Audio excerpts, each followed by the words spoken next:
চুড়ির মাপ নিয়ে অনেক কনফিউশন হওয়ার পরে আমি ভাবলাম চুড়ির মাপ নিয়ে একটা ভিডিও দেওয়া যাক। এই ভিডিওটি মনোযোগ সহকারে দেখলে আশা করি আপনাদের আর কারো চুড়ির সাইজ নিয়ে কোনো কনফিউশন থাকবে না। প্রথমে আমাদের প্রয়োজন একটি স্কেল এবং একটি কলম। আমাদের কাছে 2.4, 2.6 এবং 2.8 এই তিনটা সাইজের চুড়ি অ্যাভেলেবেল আছে। আমি প্রথমে 2.4 সাইজের একটি চুড়ি নিয়ে নিলাম। আপনি আপনার হাতের সাইজের পারফেক্ট একটা চুড়ি নিয়ে চুড়ির ভিতর সাইডে ভালো করে একটা গোল আঁকবেন।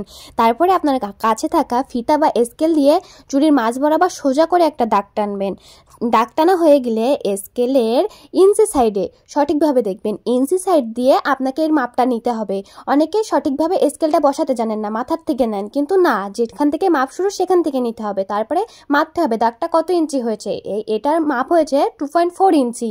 আপনি যদি দাগটা মেপে 2.4 থেকে 2.5 ইঞ্চি পর্যন্ত পান তাহলে আপনার হাতের পারফেক্ট সাইজ হচ্ছে 2.4 সাইজ।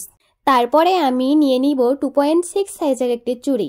একইভাবে চুড়ির বেচের ভিতরের সাইডে আমি একটি গোল এঁকে নেব। গোল আঁকা হয়ে গেলে আমার কাছে থাকা স্কেল দিয়ে আমি চুড়ির গোলের মাঝ বরাবর একটি দাগ আঁকবো। দাগ আঁকার পরে স্কেলের ইঞ্চি পাশ দিয়ে আমি ওই দাগটি মাপবো যে কত ইঞ্চি হয়েছে। আপনারা সঠিকভাবে দেখলে বুঝতে পারবেন যে এটি 2.6 ইঞ্চি হয়েছে। আপনি দাগটা মাপার পরে যদি 2.6 থেকে 2.7 পর্যন্ত হয় তাহলে বুঝবেন আপনার হাতের পারফেক্ট সাইজ 2.6 সাইজ। এরপরে আমি 2.8 সাইজের একটি চুড়ি নিয়ে একইভাবে চুড়ির বেচের ভিতরের সাইডে একটি বৃত্ত আঁকবো। বৃত্ত আঁকার পরে স্কেল দিয়ে আমি বৃত্তের ব্যাস বরাবর একটি সোজাভাবে একটি দাগ টানবো। তারপরে স্কেলের ইঞ্চি পাশ দিয়ে, আপনারা সেন্টিমিটারের সাথে গুলিয়ে ফেলবেন না, ইঞ্চি পাশ দিয়ে আমি মাপবো যে দাগটা কত ইঞ্চি হয়েছে। এই দাগটা যদি আপনি মেপে দেখেন যে 2.8 থেকে 2.9 ইঞ্চি পর্যন্ত হয়েছে তাহলে আপনি বুঝবেন আপনার হাতের পারফেক্ট সাইজ 2.8 সাইজ।